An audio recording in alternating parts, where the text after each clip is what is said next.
So Dr. Gavazzi, if you could tell us what has you excited about the upcoming school year? Well, by far the most exciting piece of all this is the off-campus student housing. The fact that we've had such pent-up demand for housing over the past several years, tremendous waiting lists to get into Moliet apartments. We've been filling up the space that Ashland University has lent to us. The fact that we will now have off-campus housing sitting closer than our own housing to campus is tremendously exciting. Getting upwards of 75 to 100 beds this coming fall of 2014, and then to see that ramped up 100 more at a time to a maximum of 500 beds will allow us to grow larger than we've ever grown before. In the theme of building things, what renovation projects has the campus poised for a new year?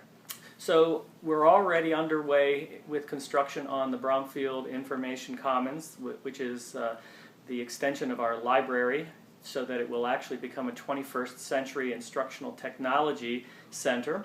And that should be completed for a ribbon cutting, we hope, in early 2014. And it will be soon after that that we will begin the planning and design phase of redoing the Eisenhower dining facilities. And that goes hand in glove with a partnership that we've been developing with OSU Food and Dining Services, who've already brought a meal plan for our students here on campus. So between the two of those, we will see a brand new face on 2 out of the 4 main buildings that we occupy here on the Mansfield campus. It's always been known that the regional campuses excel in instruction, and in fact, as I will be talking about in my convocation speech in just a couple of minutes, we know that students get a better experience here, especially in their first 2 years, than they do even on the Columbus campus. And that's precisely because all of our instruction is done by faculty. We do not rely on graduate teaching assistants.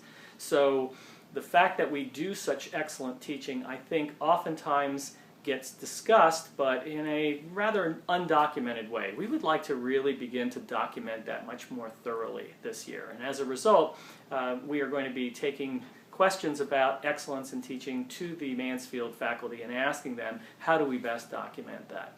In addition, we also are faced with challenges in terms of how do we document excellence in teaching with distance learning. That's a brand new, wide open frontier that people have not paid a great deal of attention to up to this point. So we're going to be wanting to pay attention to that as well. Then in addition to that, the fact that we are now in the midst of looking at a forest management plan that has been graciously given to us by graduate students from the Forest Management and OSU Extension Services will allow us to begin to look at how we will better use the 640 acres of forests and streams that we have, hopefully in a way in which we will begin to accelerate the development of programs out here that are aimed at environmental studies. So I think you're going to be hearing more about those kinds of things in the coming weeks and months, and I think it's going to be very exciting.